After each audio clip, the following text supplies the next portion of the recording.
شفنا في الحلقة اللي فاتت دولينج بعد ما شاف النصب التذكاري اللي اتكتب عليه اسم ياو، وبعدها دولينج راح للبرج علشان يتدرب، وكان بيمتص كل الطاقة اللي حواليه، فقرر يروح لطبقة أعلى، بس لقى ياو اتنين بيتكاتروا عليها وقرر يقف معاها، بس أبو 3 عيون بعد ما زهق من قوة دولينج ضربه بقوة كبيرة جدا بعينه التالتة، بس بيلاقي دولينج امتص الطاقة دي في كنز عيلة الساموراي، فالخادم استغرب ودولينج عمل نفسه مش قادر يستحمل القوة، فالخادم اتعصب من التريقة عليه، لكن الشيطان قال له يلا بينا نهرب بسرعة، دي دمرت الشبكة وكده حياتنا في خطر، بس دولينج كان رايح وراهم ومش عايزهم يهربوا، فالخادم هجم عليه ووقفه، والشيطان قال له كده الموضوع خلص وياو مش هتيجي ورانا، بس عيلتها مش هتعدي اللي احنا عملناه ده بالساهل. بعدها بنلاقي ياو خدت اكسير علشان ترجع قوتها، وراحت لدولينج اللي كان مغمى عليه، وقالت لنفسها انا طلعت من القتال ده بفضل الواد الغريب ده ولازم اشكره، وحاولت توقفه لكنه كان بيحلم، ففضلت تضحك عليه. بعدها وافق وقالت له خد ده اكسير ربيع الروحي هيرجع لك كل قوتك، فخده وشكرها، لكنها احرجت بعد كده لانها شربت قبله، وهو ما كانش فاهم مالها وافتكر انه شرب كتير، فرجع لها الاكسير وقال لها ما تقلقيش لسه في كتير، فخدته منه. وبعدها كان في تنين حواليهم، فدولينج سالها عليه وهي قالت له ده صاحب الشيطان اللي كان بيواجهني، انا خلصت عليه قبل ما تيجي وده ملوش اي عزا معايا، ايه رايك تاخده انت؟ فشكرها وراح علشان ياخده، وفي الوقت ده جالها واحد عجوز قوي جدا هو مع الخادم بتاعه علشان يطمنوا عليها، وهي قالت لهم انها كويسه، بس دولينج كان حاسس بقوه كبيره من العجوز، وكمان المعدات بتاعته جامده قوي، بس العجوز ما كانش قادر يقاوم ضغط الطابق، وهي قالت له بقوتك الحاليه حتى مع المعدات العاليه انت ما ينفعش تفضل في الطابق السابع، بس العجوز استغرب ان في شاب قادر يقاوم الضغط ده، وسال الاميره وقال لها هو مين اللي جنبك ده، ودولينج عرفه بنفسه، فياو قالت له هو انت جاي علشان اختبار ستار اكاديمي؟ فهو قال لها اه، وهي قالت له انا الاميره ياو، وانك تساعدني ده معناه انك هتلاقي دعم كبير جدا، انا شفت قوتك في المعركه، خد الحبايه دي هتفيدك، انا متاكده انك هتكون قادر تتدرب في الطابق الثامن. بس المحارب اللي مع العجوز اتعصب وقال ازاي تاخد الدواء النهائي منها، انت شكلك ما بتعرفش تتعامل مع الناس الكبيره، لكن ياو قالت له ما تتكلمش معاه كده، اللي قدامك ده يبقى صاحبي وهو اللي انقذني كمان، لازم تحترمه وانت بتتكلم معاه والا تبقى مش بتحترمني. فبيخاف المحارب وبيقول لها انه ما يقصدش، وبعدها ياو ودعت دولينج، والعجوز شكره انه انقذها، فدولينج قدم لهم التحيه، بس المحارب كان متعصب منه برضه وبيقول لنفسه لو جيت بدري شويه كان زمان انا اللي انقذتها واعجبت بيها، بس دولينج ما كانش عارف ماله. بعدها خد الحبايه وحس بالطاقه الذهبيه ماليه جسمه، فقعد علشان يتدرب، فحس ان طاقه الخشب في جسمه بتزيد بشكل كبير، ومستوى تدريبه البدني بيزيد كمان، وبعد ما خلص قال كده انا قادر اكمل في الطابق الثامن، بس انا فضلت اكتر من يوم هنا، واكيد اختبار ستار اكاديمي قرب، لازم اطلع دلوقتي وابقى ارجع بعدين، البرج ده يعتبر المكان المثالي للتدريب، قريب قوي انا اسمي هيتحط على النصب التذكاري وهكون اقوى من الامبراطور وو. بس يون جات له وقالت له لو اتاخرت شويه كمان كان الاختبار هيفوتك، بس انا فرحانه انك كويس ما حصلكش حاجه، قول لي بقى وصلت للطابق الكام؟ فقال لها بتكبر انا كنت قادر استحمل ضغط الطابق الثامن، وهي قالت لنفسها من اول ما طلع من البرج وانا حاسه ان قوته الروحيه والجسم بقى اقوى بكتير، الواد ده موهوب فعلا. بعدها بيروحوا للنصب التذكاري، او بنلاقي واحد بيقول انا هوضح لكم المكافآت اللي بتطلع من النصب التذكاري اللي بيكونوا من اقوى 100 موهبه على مستوى العالم، بيقدروا ياخدوا حبه يون لينج، هو بنعرف ان دي اكسير جودته عاليه ومن المستوى الثاني بيقدر يخلي اللي ياخده يدخل عالم يون لينج. هو بيكمل العجوز وبيقول اما اول 10 بيقدروا ياخدوا اكسير سائل القلب الارجواني، هو بيكون لهم الحق انهم يدخلوا اعلى جناح في ستار اكاديمي، فالكل بيتصدم من المكافآت الكبيره دي، والعجوز قال لنفسه الجوائز دي حمستهم بطريقه كبيره، ده غير ان اعلى جناح في الاكاديميه بتاعتنا حلم لكل واحد موجود هنا. في الوقت ده دولينج بيستغرب ان الاختبار لسه ما بداش، لكن التلاميذ نزلوا ضرب في بعض لغايه ما عددهم نزل النص، وبعدها جه واحد وقال اي حد مش هيكون مع الرمز المميز هيعتبر مش موجود معانا، فدولينج راح علشان ياخد الرمز المميز بتاعه، واللي اداهوله قال له بتمنى ما حدش يخلص عليك وياخده منك، فدولينج قال له ما يقلقش. بعدها بنلاقي وانج باصص لدولينج وبيقول لنفسه اخيرا هنتقم منك وهرجع اللي انت خدته مني، انا رتبت القتال ده مخصوص علشان اخلي اختبار النهارده اخر يوم في عمرك. بعدها الشيخ رماهم في الغابه، ودولينج لقى 2 وراه بيقولوا له سلمنا الرمز المميز بتاعك بدل ما تخسر حياتك، فدولينج بيعرف انهم بيختاروا اللي شايفينه ضعيف علشان يجمعوا اكبر عدد من الرموز، بس شاف ان دي فرصه ليه هو علشان ياخد رمزين بدون تعب. في الوقت ده بنلاقي واحد هاجم عليه وقال له لو مش عايز تموت سلمه بسرعه، لكن دولينج ضربه بقوه كبيره طيره لبعيد وخلاه ينزل على صاحبه، بعدها خد الرموز بتاعتهم، هو شكرهم بس قبل ما يمشي قطع الهدوم بتاعته، هو عمل انه مصاب فهم استغربوا، وهو قال كده هبان انه ضعيف وهاخد رموز اكتر في وقت قليل، وفضل يخلص على كل اللي يقابله في طريقه وياخد الرمز بتاعه كمان لغايه ما لقى وحش قوي جدا، فوافق انه يواجهه، هو كان بيضربه بقوه كبيره وقال له اديني كل الرموز اللي معاك، فالوحش اتصدم وقال هو انت البطل ولا ايه؟ ارحمني وانا هديك الرموز اللي معايا، وطلع له شنطه فيها 10 رموز، فدولينج قال لنفسه الشنطه دي هتنفعني قوي هقدر اشيل فيها كل اللي انا عايزه، فقال الوحش هو انت معاك شنطه غيرها هتكون فاضيه؟ بس الوحش قال له انه معهوش، فدولينج مشي وقال له انا هسيبك علشان تجمع رموز، الوحش كان صعبان عليه نفسه. بعدها هو ماشي حس بطاقه كبيره، فعرف ان في وحش اسطوري عالي الجوده قريب منه، وقال لنفسه تقنيه ابتلاع السماء هتنفعني قدام الوحش ده، وهقدر اخد الدم الحقيقي بتاعه زي ما قال لي الصوت الغامض علشان قوتي توصل مكان بعيد، لازم احصل على الدم الحقيقي. وانا محظوظ جدا الوحش ده ظهر لي. بعدها راح على نهر علشان يتدرب، بس لقى وانج جاي من وراه وكان في 2 معاه. واحد فيهم قال له هو انت تعرف الواد ده؟ بس وانج قال له اكيد لا، ازاي هعرف الاشكال دي؟ خلينا نخلص عليه علشان نكمل طريقنا. بس داولينج قال لهم تعالوا لي واحد واحد ووروني نفسكم، ولو عايزين تهجموا كلكم ما عنديش مانع علشان نخلص الموضوع بسرعه. فهم اتعصبوا. وانج قال له انت كنت محظوظ المره اللي فاتت مش اكتر، لكن انا هخلص عليك المره دي ومش هتعرف تهرب. وهجموا عليه 2 مره واحده، بس داولينج مسكهم وقال اكيد بتهزر، ازاي احاول اهرب منك انت؟ فبيستغرب وانج. هو بيقول لنفسه انا ما شفتوش من فتره كبيره، بس ازاي في الوقت ده قوته زادت قوي كده؟ واللي معاه هجم على داولينج، بس داولينج شد الرمز بتاعه وقل بيه. هو فضل يضحك عليه كمان، فباللي اتعصب وراح يهجم على داولينج، بس داولينج اداله ضربه طياره في السماء وقال له انا مش عايز اضربك انت. فوانج قال له ادائك مش وحش بس مش هتقدر عليا. بس داولينج قال له الحيل القذره بتاعتك مش هتجيب نتيجه معايا. فوانج قعد يضحك وقال له ازاي شايف نفسك قوي كده وانت يا دوب لسه داخل لعالم يون لينج؟ المتكبرين اللي زيك لازم يموتوا. وكان في قوه كبيره قوي طالعه منه. فداولينج قال لنفسه القوه دي خطيره جدا وانا لو ما هربتش دلوقتي مش هيحصل كويس.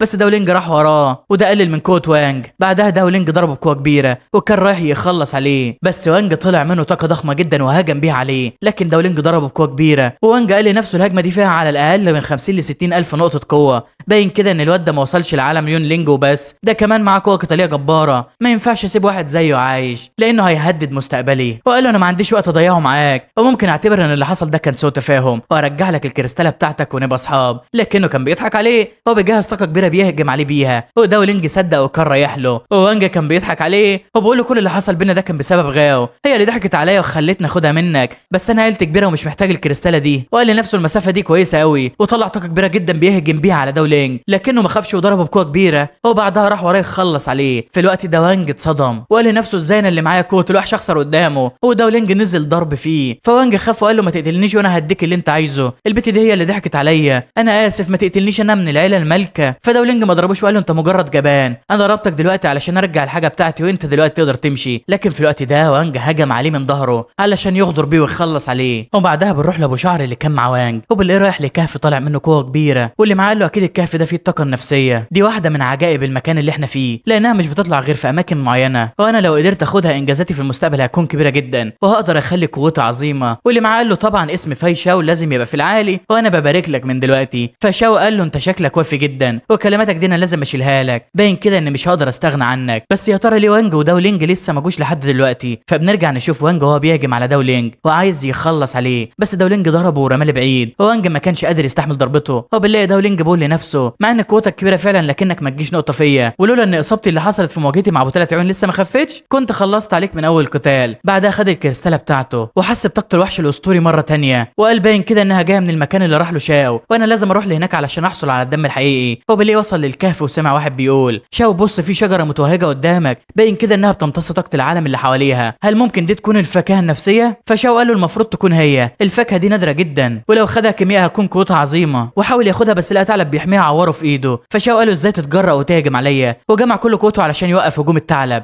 علشان سرعته كبيره. وبعدها بدا يهجم عليه لكنه ما كانش قادر يصيبه، فهجم عليه بكل طاقته وقال له مش هتقدر تهرب مني. فبلاقي داولينج بيقول لنفسه من امتى البطل بيشوف نفسه على الحيوانات الصغيره، وراح اتسلل ورا الخادم بتاع داولينج وضربه. وبلاقي شاو بيقول لنفسه قوته الحاليه مش مخليني قادر اتحكم بدقه في السلاح السحري، بس انا لازم اعمل اللي اقدر عليه لان الفاكهه النفسيه تستاهل. بس في الوقت ده لقى داولينج وراه فعرفه انه خلص على وانج، وكمان لقى الخادم بتاعه مرمي على الارض. وداولينج طلع كنز عيله الساموراي وقال له مش مكسوف من نفسك وانت مش عارف تخلص على ثعلب؟ وهجم على شاو بقوه كبيره. وبكده تكون خلصت حلقه النهارده. يا ترى ايه اللي هيحصل في القتال ده؟ هل هيقدر داولينج انه يخلص على شاو في وجود الثعلب وياخد الفاكهه الروحيه كمان؟ كل ده واكتر هنعرفه في الحلقات اللي جايه ان شاء الله. بس الاول لو كنت جديد في القناه ما تنساش تشترك وتعمل لايك وكومنت جميل زي كده. باي من غير سلام.